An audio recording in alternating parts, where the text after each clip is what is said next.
10 ఏళ్ళు ప్రధానమంత్రిగా ఉన్నాడు, మనకు 10 పైసలు ఇవ్వనోడు ఇవాళ మన ఓట్లు ఎట్లా అడుగుతాడు, మన ఊరికి ఎట్లొస్తాడని నేను అడుగుతున్న మిత్రులారా. ఇవాళ వాళ్ళకు ఒకటే నమ్మకం, రాముడు. నేను ఒక్క మాట చెప్పదలుచుకున్నా, మనమందరం హిందువులం కాదా? మనం రాముడికి మొక్తలేమా? కృష్ణుడికి పూజ చేస్తలేమా? హనుమాన్ జయంతి చేస్తలేమా?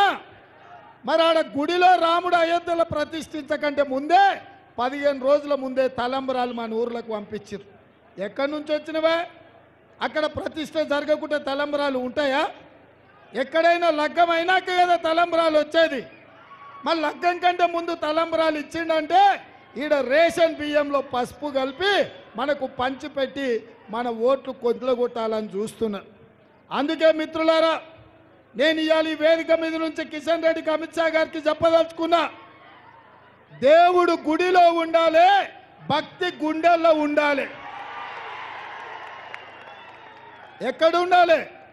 దేవుడు గుడిలో ఉండాలి, రాముడు గుడిలో ఉండాలి, భక్తి మన గుండెల్లో ఉండాలి.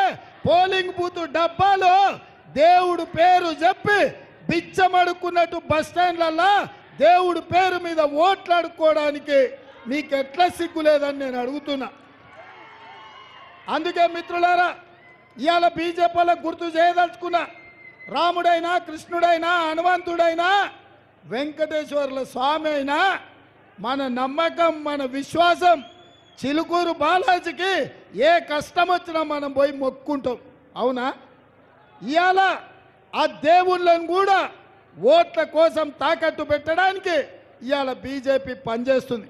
అందుకే వెంకటేశ్వర్ల స్వామి, శ్రీరాముడు, కృష్ణుడు, హనుమంతుడే కాదు, మా గ్రామాలలో పోలేరమ్మ, మైసమ్మ, పోసమ్మ, ఎల్లమ్మకు మా తాతల ముత్తాతల నుంచి కోడి కోసినాం, కళ్ళు కోసినాం.